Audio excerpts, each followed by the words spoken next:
2023 has been an insane year for AI. Nvidia gained almost $900 billion in value since OpenAI announced ChatGPT, making it one of just 6 companies currently in the trillion-dollar club.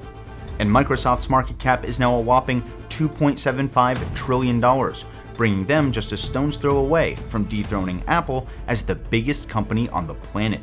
But while everyone is looking for the next big winner in data centers or in enterprise software, I think they're looking in the wrong places.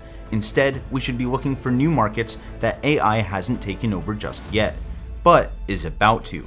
And I think I found what everyone is looking for. Your time is valuable, so let's get right into it. If you've been watching this channel for a while, you know that I focus on investing in technology platforms that other businesses pay to build on top of. That's why I made so many videos on nvidia and Microsoft. But there's another market that doesn't have a clear winner just yet, even though it's growing fast and is already shifting towards AI. I'm talking about edge devices and the ARM chips that will power them. An AI arm race, if you will. First, let me quickly highlight just how big this opportunity is, and then I'll cover which companies are set to dominate it. This is a chart from a Morgan Stanley case study looking at how different kinds of stocks performed during the rise of the mobile internet. They say that history doesn't repeat itself, but it often rhymes. So this case study could help us identify the winners during the rise of generative AI, and roughly in what order. It's important to understand that the rise of the mobile internet happened over a long time. This chart starts in 2010, but the first iPhone came out in 2007, and Apple's App Store launched in 2008. So it took 3 years for the iPhone to disrupt BlackBerry, reach mass market adoption, and change the way we think about mobile computing altogether. So even though we've all heard about generative AI by now, it could be a few more years before we're all actually using it in our day-to-day lives. Likewise, this chart ends in 2016, but 5G didn't even start rolling out until the end of 2018, and tons of new mobile-first apps and services launched during the pandemic. And while high-margin software and services tend to perform the best over the long run, they're usually the last part of the value chain to rise. That's because they need to run in data centers or on our edge devices. And before data centers and edge devices can make big moves of their own, semiconductor companies need to build the chips that power them. So, the rise of the mobile internet actually took anywhere from 8 to 15 years, depending on what you count. Either way, OpenAI released ChatGPT just 1 year ago, and they announced their App Store for GPTs just last week. Also, Apple fired Steve Jobs as CEO in 1985, only to bring him back 11 years later, and Elon Musk was fired as CEO of PayPal 2 years before eBay even bought them. Sam Altman just got fired from OpenAI last night. That's how early we are in the investment cycle for generative AI. I'll make a separate video on everything going on with OpenAI soon, but I'm not going to rush to any conclusions just to get more clicks, so stay tuned for that. Anyway, the rise of generative AI seems like it's moving so fast because there are so many existing devices, applications, and services that it can get baked into right now.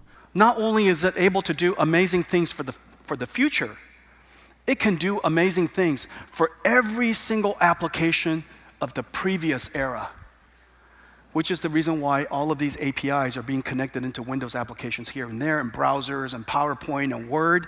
Every application that exists will be better because of AI.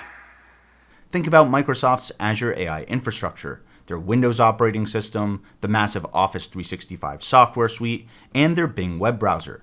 They're already deploying AI copilots across that entire existing stack thanks to their 49% ownership of OpenAI. Or think about NVIDIA's existing solutions for hyperscale data centers, like their H100 GPUs, Grace CPUs, and high-bandwidth networking chips. Not to mention their desktop GPUs, CUDA platform, their acceleration libraries, and their Omniverse platform, all of which can benefit from generative AI right now. And data centers will need even more powerful chips as generative AI keeps accelerating. That's why NVIDIA recently announced their H200 GPUs. These data center GPUs should sell like hotcakes since they have 80% more memory capacity and 40% more memory bandwidth than the H100s. NVIDIA's H200s will be released in Q2 of next year, but their Q3 earnings call is right around the corner. So I've set myself a reminder on Moomoo, and I can join the call directly from the app. Analysts expect $16 billion in revenue, but NVIDIA has been beating expectations every quarter, and the stock could pop again after this earnings call. But before I buy any stock, I always check Moomoo's valuation tab. This chart shows Nvidia's PE ratio going back 2 years, and I can see that it's close to its average right now. That's a good sign. And just to be extra sure, I always check the analyst ratings. Looks like 97.5% of analysts say that Nvidia is still a buy, and the lowest 3-month price target for the stock would still be a 10% gain from here. Moomoo is by far the most comprehensive trading app that I've used, and it's even replaced a few investing apps that I was paying for. And if you sign up right now, you can get up to 15 free stocks and a 5.1% yield on the cash in your account. That's one of the best rates that I've seen so far. But this offer is about to end, so make sure to use my link in the description below today. And a big thank you to Moomoo and to you for supporting the channel. Alright, now that you see just how early we are in the rise of generative AI and how Microsoft and Nvidia's existing solutions are able to benefit from it today, we can talk about the companies making new chips to power new devices and services over the next decade. Let's start with Qualcomm. Qualcomm's chips power some of the most popular mobile devices in the world right now, like Samsung's flagship phones, Google's new Pixel Watch 2, and Microsoft's Surface Pro laptops. As a result, they dominate the mobile processor market, owning a 44% share of the revenue. That's more than Apple and Samsung combined. Qualcomm's chips also power many devices in bleeding-edge markets. The recently launched Meta Quest 3 is powered by Qualcomm's 8th generation Snapdragon XR chips, which focus on enhancing graphics, reducing latency, and advanced eye tracking and gesture recognition to create more immersive and realistic mixed reality experiences. And the new Ray-Ban Meta smart glasses use Snapdragon AR chips to enable real-time photo, audio, and video processing and streaming inside such a light and small form factor. Even the new Humane AI pin is powered by Qualcomm Snapdragon chips. Humane was founded by ex-Apple engineers, and the pin has a voice-controlled AI agent that does everything from sending emails and taking photos to shopping and setting meetings. Meanwhile, I can't even get my phone to do voice-to-text correctly. Dude, I'm not saying duck. Anyway, whether you think the future will be on smartphones, augmented and virtual reality, or voice-controlled AI agents, Qualcomm's chips have a good chance of powering it. And just a few weeks ago, Qualcomm held their 2023 Snapdragon Summit, where they revealed some incredible chips that outperform both Intel and Apple's chips in a big way, which means more power and more battery life for our future devices. Check this out. There's a new sheriff in town. The Orion CPU is the new leader on mobile computing, period. It's faster than any leading ARM-compatible competitor in a single-threaded CPU performance. Take a photo. If you want to match that performance, it can do with 30% less power. Okay, but if we say that is the new CPU leader for mobile computing, period, I have to show you more.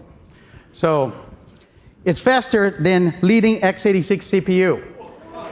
And if you want to match the performance, it does a 70% less power. Introducing Snapdragon X Elite. The performance and efficiency of Snapdragon X Elite is unlike anything the industry has ever seen. Earlier you saw the Snapdragon X Elite single-threaded performance, but I also want to show you its multi-threaded capabilities. The Orion CPU subsystem delivers up to double the performance compared to our competitors' most popular 10 and 12-core laptop CPUs. And it can match their peak performance with 68% less power. Orion also beats the competitor's high-end 14-core laptop chip in peak performance by 60%. And once again, it can match the performance using 65% less power. That is a massive performance per watt advantage. I'm sure you're also wondering how it compares to laptop chips outside of the Windows ecosystem. So let me show you. Orion delivers over 50% peak multi-threaded performance than our competitor's laptop chip. When compared to the leading performing x86 integrated GPU, the Snapdragon X Elite delivers up to 80% faster performance. And when you look at power requirements, Snapdragon X Elite can match their highest performance with 80% less power. So the Snapdragon X Elite performs as well as the best chips out there right now while using anywhere from 50 to 80% less power. But that begs the question, how did Qualcomm pull off such a huge jump in power efficiency? Well, turns out they took it from Apple. Qualcomm acquired a company called nvda in 2021. Nuvia's 3 co-founders were all lead architects for Apple's custom chips and hold over 100 patents combined. Now, they're all VPs of engineering at Qualcomm. Back before the acquisition, Nuvia designed a 12-core ARM-based server chip. Today, the Qualcomm Snapdragon X Elite is a 12-core ARM-based mobile chip with a strikingly similar design. Funny how that works. Qualcomm Snapdragon Summit was held on October 24th, and it obviously spooked Apple because that same day, they announced their own event for October 30th. This was an emergency event for Apple to show off their new M3 cores, which they say are roughly 15% faster than the M2s and 30% faster than the M1s. Apple didn't show very detailed performance measurements, so I did a little digging and I found some preliminary Geekbench test results to see who might have the upper hand. I'll keep my findings short and sweet for you, but remember that this is just one preliminary benchmark. There are 2 variants of the Qualcomm X Elite, a low-power 23-watt version and a high-power 80-watt version, each with 12 cores. The M3 has 8 cores and runs at 25 watts, while the M3 Max has 16 cores and runs at 30 watts. I skipped the M3 Pro since it sits between the other 2, but I did include the M2 Pro, since that's what most MacBook users have today. Surprising no one, the 80-watt X Elite has the best single-core performance, and the M3 Max comes in at a close second. And the M3 Max beats the Qualcomm chip in multi-core performance since it has 4 more cores. Where things get really interesting is performance per watt. The base Apple M3 has the best single-core performance per watt, and the M3 Max has the best multi-core performance per watt. But the 23-watt Qualcomm X Elite takes second place in both categories, while using the least amount of power. So, Apple was right to be spooked by Qualcomm's chips, because if this is what they're announcing right after acquiring Nuvia, imagine what they'll come out with after a few generations of chips. But that doesn't make Qualcomm the guaranteed long-term winner for a few big reasons. First, most people don't choose their devices based solely on chip performance. Most people choose Apple or otherwise because of the entire software and hardware ecosystem together. Second, Qualcomm is about to face some serious competition in this market. Microsoft gave Qualcomm exclusivity on Windows-compatible ARM-based chips until 2024, but has been encouraging other companies to enter that market once this deal expires. That's why nvidia and AMD are both reportedly planning to launch ARM PC chips as soon as 2025. Nvidia has made ARM-based PC CPUs in the past. Microsoft's first Surface tablet, the Surface RT, was powered by NVIDIA's ARM-based Tegra processors, and Grace, NVIDIA's current CPU for data centers, is ARM-based as well. And just last week, Microsoft announced their own custom-designed AI chips for data centers, so there's no reason they couldn't announce chips for consumer devices down the road, just like Apple did. The situation with AMD is a little trickier, because they're already a big player in the PC processor market today with their x86 chips.